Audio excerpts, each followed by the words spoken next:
Section 1. You will hear a telephone conversation between a woman and the reservations clerk at a conference centre. First, you have some time to look at questions 1 to 5.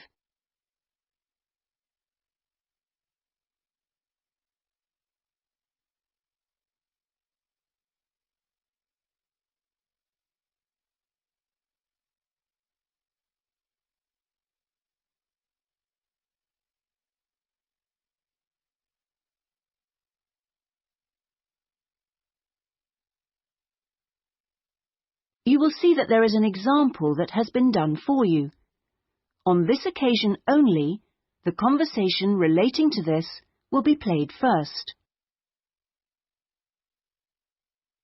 Conference Centre reservations. Good morning. Hi, I'm interested in the computing conference next month. Future directions in computing? Yes, that's right. The title of the course is Future Directions in Computing, so Future Directions has been written in the space. Now we shall begin. You should answer the questions as you listen, because you will not hear the recording a second time. Listen carefully and answer questions 1 to 5. Conference Centre reservations. Good morning. Hi, I'm interested in the computing conference next month. Future directions in computing? Yes, that's right. Could I ask you a few questions about it? Of course. Okay. I know the conference is for 3 days, but actually I want to attend on the Friday and Saturday only. Will that work out to be any cheaper? Let me have a look. Well, you could register for the 2 days separately, but that wouldn't actually save you very much, as it still costs £35 for each day.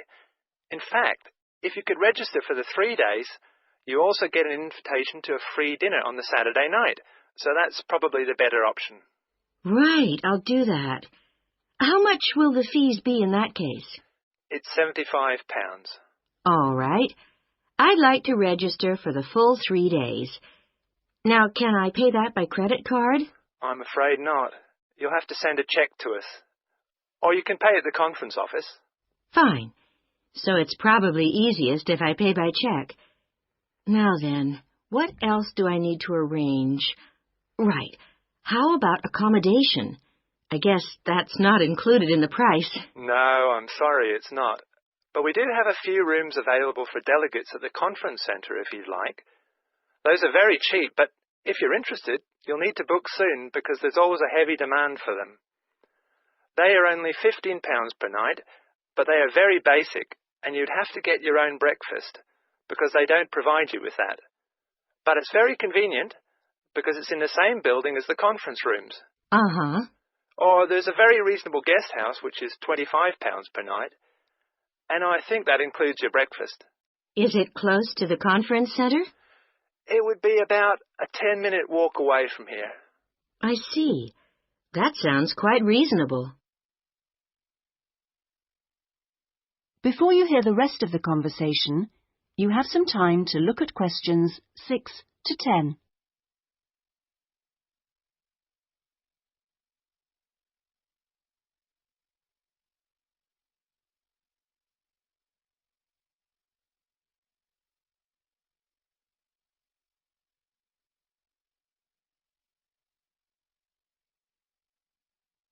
Now listen and answer questions 6 to 10. The details are all in our conference pack, which I'll send you. Great, thanks. That'll be very useful. Oh, and can you also send me an application form? Of course. I'll get that in the post to you straight away. Is there anything else? Yes, actually. Can you tell me where exactly the conference center is? Well, it's on South Park Road, and it's right at the end of the road next to the library. It's a 10-minute taxi ride from the station and will cost you £5. Otherwise, you can take the bus, which runs every half an hour from the station. That's the 21A, and it brings you straight to the conference centre. Right, got that. That is the end of section 1. You now have half a minute to check your answers.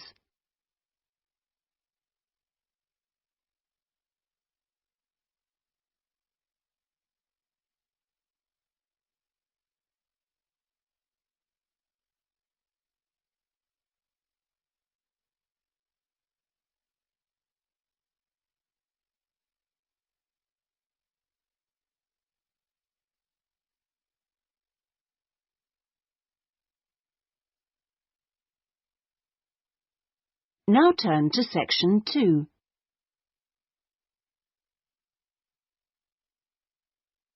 Section 2. You will hear an introductory talk to a group of temporary workers at an international travel exhibition. First, you have some time to look at questions 11 to 13.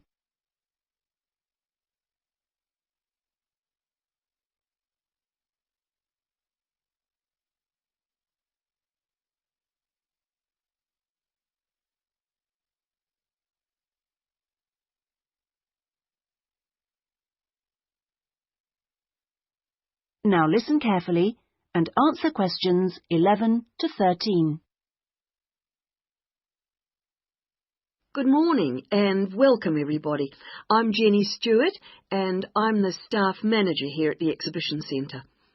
We're expecting this year's International Travel Exhibition to attract over 10,000 visitors a day, ladies and gentlemen, and you are among the 200 extra staff recruited to help look after them.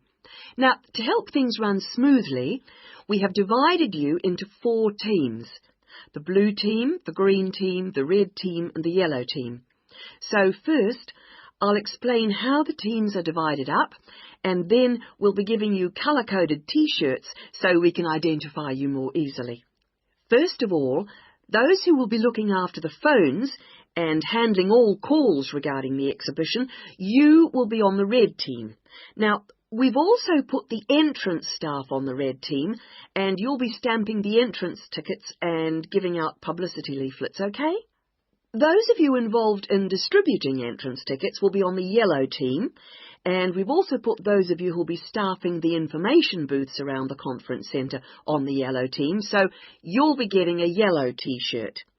Now, most of the hospitality staff have been put in the blue team, so the chefs among you and the kitchen hands will all need a blue T-shirt, but because of the sheer numbers, all waiting staff will be on the yellow team, and this includes the bar staff among you.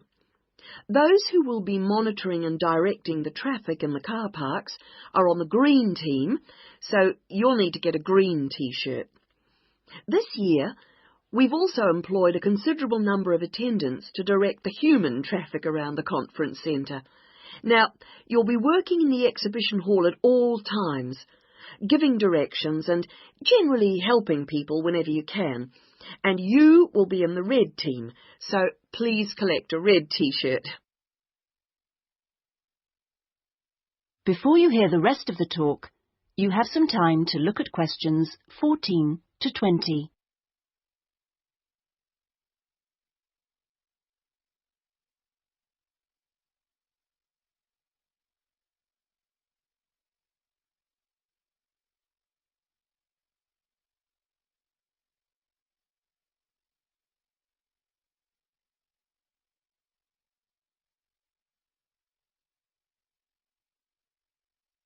Now listen and answer questions 14 to 20. Right. Now that everyone knows what team they're in, we'll get on with the orientation and training program. And first, I'll run through the rest of today's program, which you should have in front of you so that you can get a general idea of what else is in store today. This introduction finishes at 9:30. And then you'll be hearing from Anne Smith. Anne works in the accounts department on level 2, and she looks after all temporary staff, and so she is the person to see if you have any problems regarding pay. Anne will be explaining when and how you get this. She will also be handing out your tax forms. And I will just stress that All tax forms must be completed and returned to Anne before your pay can be processed. Following Anne's talk, you'll hear from Peter Chen, our conference manager, and he will be going over a plan of the conference centre with you, which will help you to orient yourselves. He will also go through the security arrangements with you and show you the fire exits. Then at 10:30, there will be a coffee break in the staff canteen, which is located down on the ground floor. Now, after the break, we'll be moving to a different location for a video presentation, so instead of coming back here, we'd like you all to go to Lecture Room 311. You'll find it on this same level, just down the hall, and there you will be shown a video about important safety issues in the workplace called Safety at Work. We'll finish off the morning with lunch, which should give everyone a chance to meet and get to know each other, and we'll be serving you a buffet lunch in the main hall, which is on the first floor from 12 o'clock.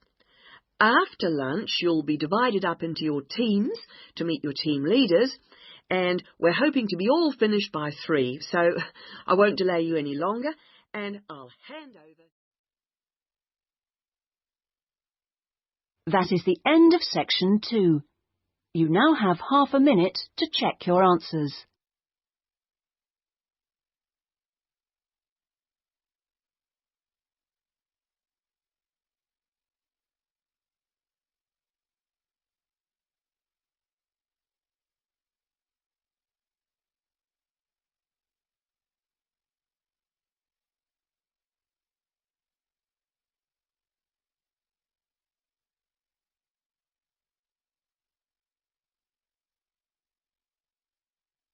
Now turn to section 3.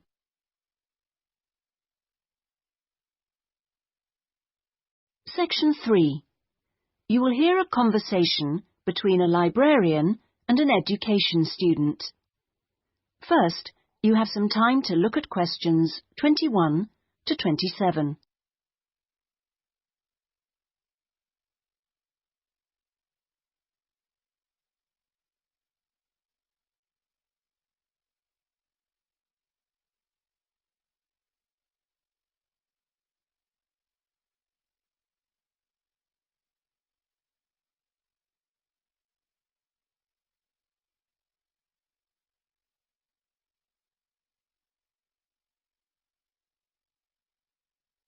Now listen carefully and answer questions 21 to 27.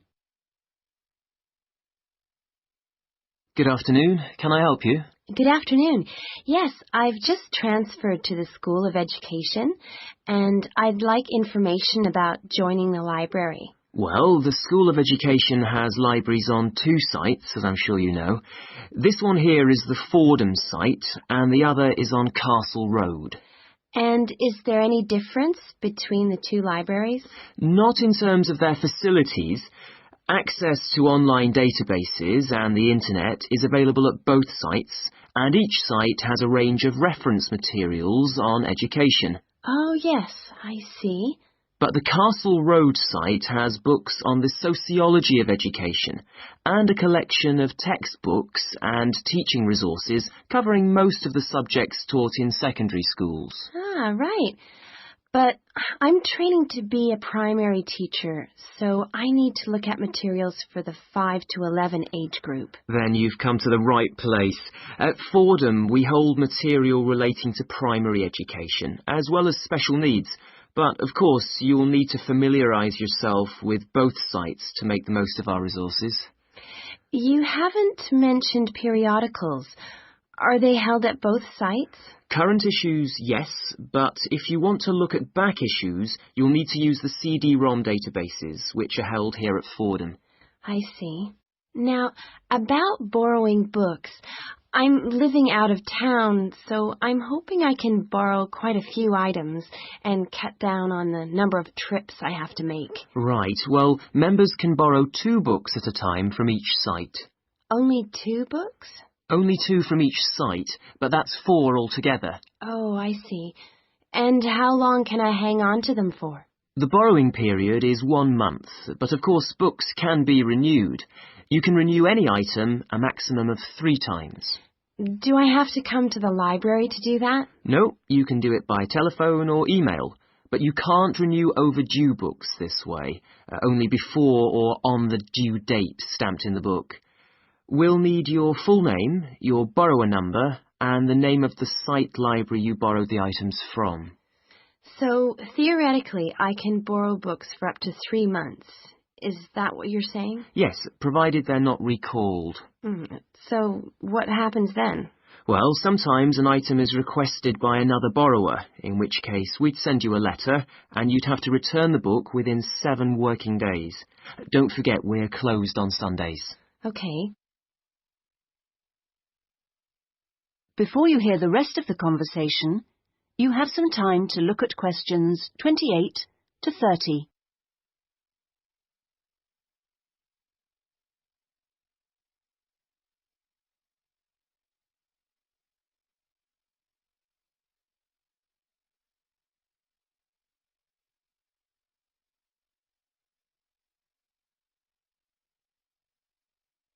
Now listen and answer questions 28 to 30.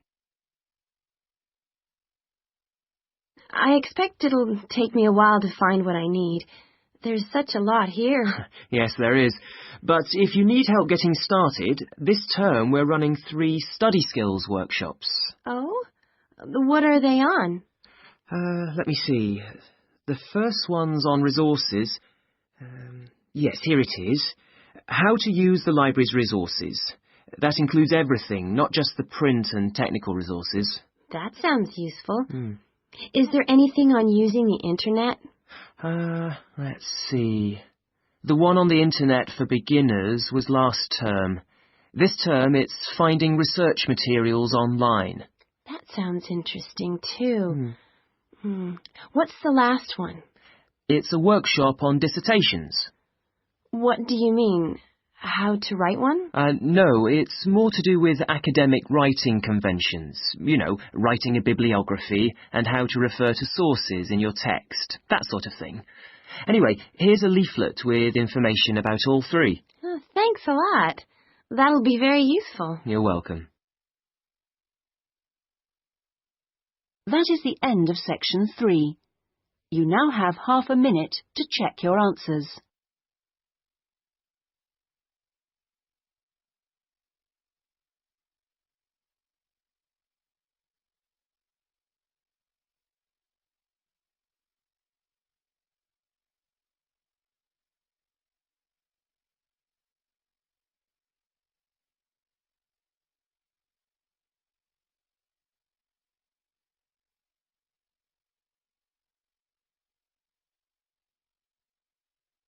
Now turn to section 4.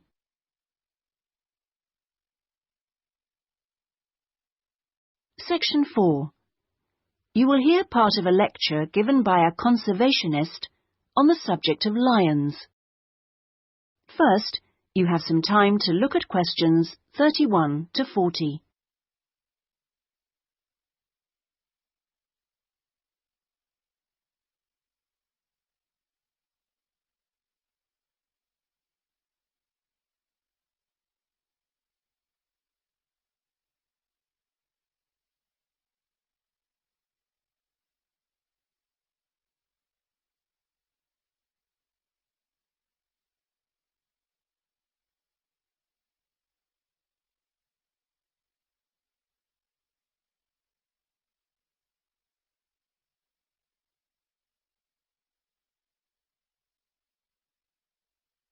Now listen carefully and answer questions 31 to 40.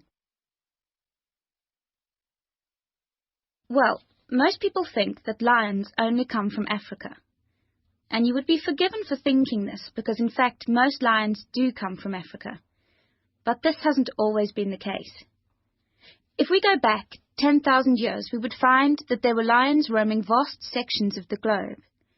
But now, unfortunately, only very small sections of the lion's former habitat remain. My particular interest is Asiatic lions, which are a subspecies of African lions. It's almost 100,000 years since the Asiatic lion split off and developed as a subspecies. At one time, the Asiatic lion was living as far west as Greece, and they were found from there in a band that spread east through various countries of the Middle East all the way to India. In museums, you can now see Greek coins that have clear images of the Asiatic lion on them. Most of them are dated at around 500 BC. However, Europe saw its last Asiatic lion roaming free 2,000 years ago. Over the next 1900 years, the numbers of Asiatic lions in the other areas declined steadily. But it was only in the 19th century that they disappeared from everywhere but India. So, how can you tell an Asiatic lion from an African lion, with which you're probably more familiar? Well, in general, Asiatic lions are not as big as African lions. The colour is more or less the same, but the appearance of the mane is different. That's the hair around the lion's face and neck. The Asiatic lion's mane is noticeably shorter than the African lion's. Asiatic lions also have a long fold of skin on their undersides, whereas not many African lions have this.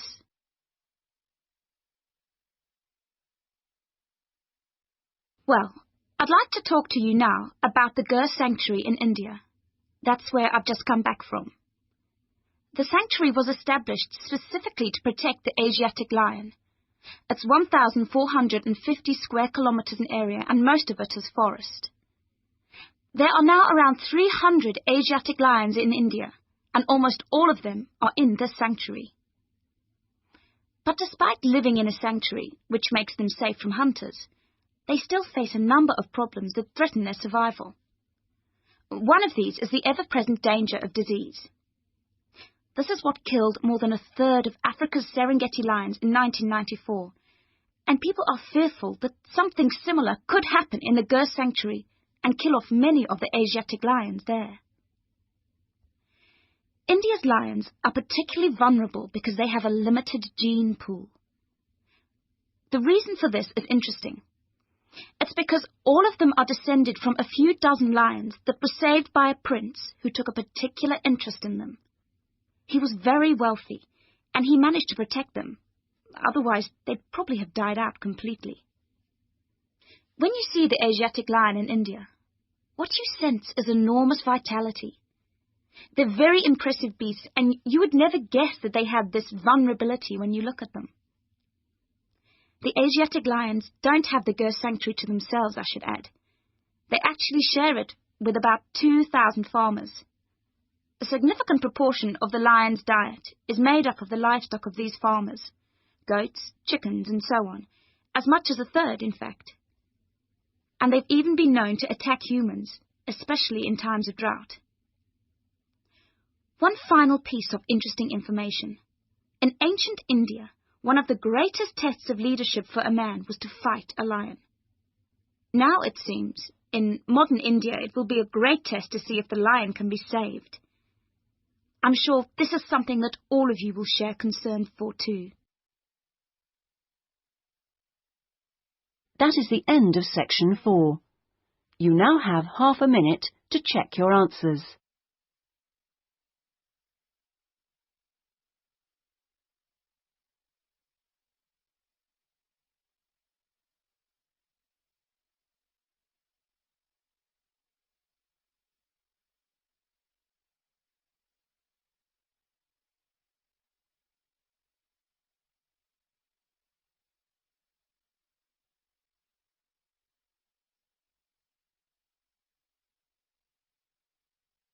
That is the end of the listening test.